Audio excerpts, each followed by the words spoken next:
ফরিদপুরের কানাইপুরে বাস পিকআপ ভ্যানের সংঘর্ষে নিহত হয়েছেন ১১ জন। নিহতরা সবাই পিকআপ ভ্যানের আরোহী ছিলেন। ঈদের ছুটি শেষে কর্মস্থল ঢাকায় ফিরছিলেন তারা। সকালে ফরিদপুর খুলনা মহাসড়কে এই দুর্ঘটনা ঘটে। পুলিশ জানায়, ফরিদপুরের আলফাডাঙ্গা থেকে পিকআপ ভ্যানটি ঢাকার উদ্দেশ্যে যাওয়ার সময় কানাইপুরের দিকনগর এলাকায় পৌঁছালে ঢাকা থেকে খুলনাগামী ইউনিক পরিবহনের একটি বাসে সংঘর্ষ হয়।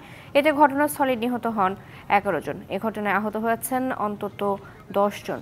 তাদেরকে ফরিদপুরের বঙ্গবন্ধু মেডিকেল কলেজ হাসপাতালে ভর্তি করা হয়েছে।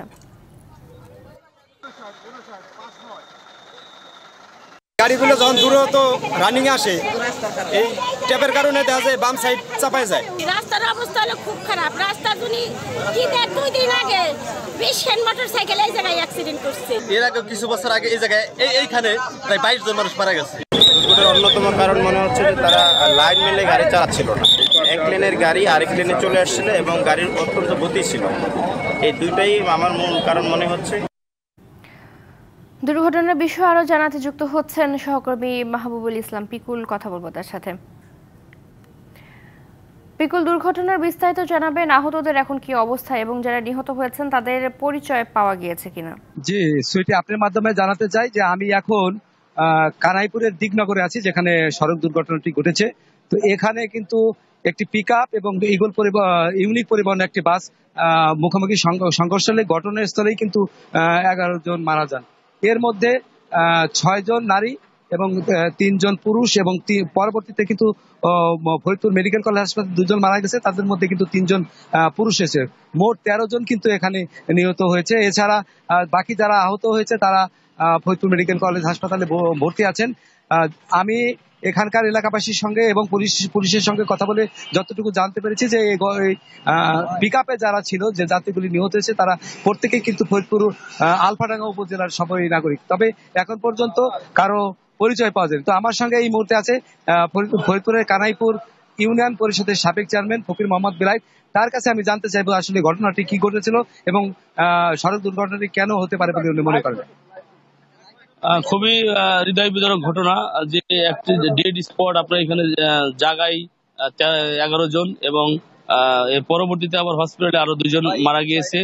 এর মধ্যে আপনি ইতিমধ্যে জেনেছেন যে 7 জন মহিলা, 3 জন পুরুষ এবং 3 জন শিশু বাচ্চা ছিল।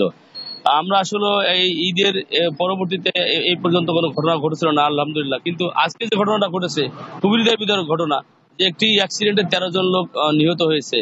তো আমি আপনাদের মাধ্যমে সরকারের, বিশেষ করে আমি সড়ক পরিবহন মন্ত্রীর কাছে আবেদন করব যে এই রাস্তাটি একটি গুরুত্বপূর্ণ রাস্তা এবং সামনে কানাইপুর একটি বড় গ্রোথ সেন্টার, মাঝে মধ্যে এখানে অ্যাক্সিডেন্ট হয়। এই রাস্তাটাকে যদি প্রশস্ত করে ডিভাইডার করে লেন করে দেওয়া হয় তাহলে এই অ্যাক্সিডেন্টের প্রবণতা কমে যাবে। এবং এই ধরনের যে একটি ঘটনা যাতে পুনরাবৃত্তি না হয় তার একটি সুন্দর ব্যবস্থা যাতে গ্রহণ করে। ইতিমধ্যে এখানে আমাদের জেলা প্রশাসক মহোদয়, পুলিশ সুপার মহোদয় এবং হাইওয়ে এসপি মহোদয় আসছিলেন, উনি একটি তদন্ত কমিটি করে দিয়েছেন। আমি মনে করি যে যাতে আর পুনরাবৃত্তি না হয় তার জন্য তারা আশু ব্যবস্থা গ্রহণ করবেন এবং এই রাস্তাটিকে খুব দ্রুত প্রশস্ত করে ডিভাইডার লেনের ব্যবস্থা করে মানুষের জীবনের নিরাপত্তার বিধান করবেন। এটাই আপনাদের মাধ্যমে আমার দাবি।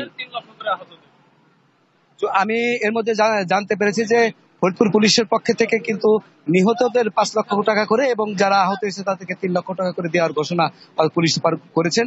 তো এখন এবং দাফনের ব্যাপারেও কিন্তু তাদেরকে সহযোগিতা করা হবে। তো এই মুহূর্তে কিন্তু পুলিশের হস্তক্ষেপে কিন্তু যে মহাসড়কটির যান চলাচল শুরু করেছে। তাছাড়া ফরিদপুর মেডিকেল কলেজে যারা আহত আছে তাদের মধ্যেই আরো 2 জন মুমূর্ষু অবস্থায় রয়েছে। তো পরবর্তী খবরে আমি সেটুকু জানাতে পারবো। তো এই ছিল আমার কাছে ফরিদপুরের সর্বশেষ সড়ক দুর্ঘটনার খবর। সুইটি।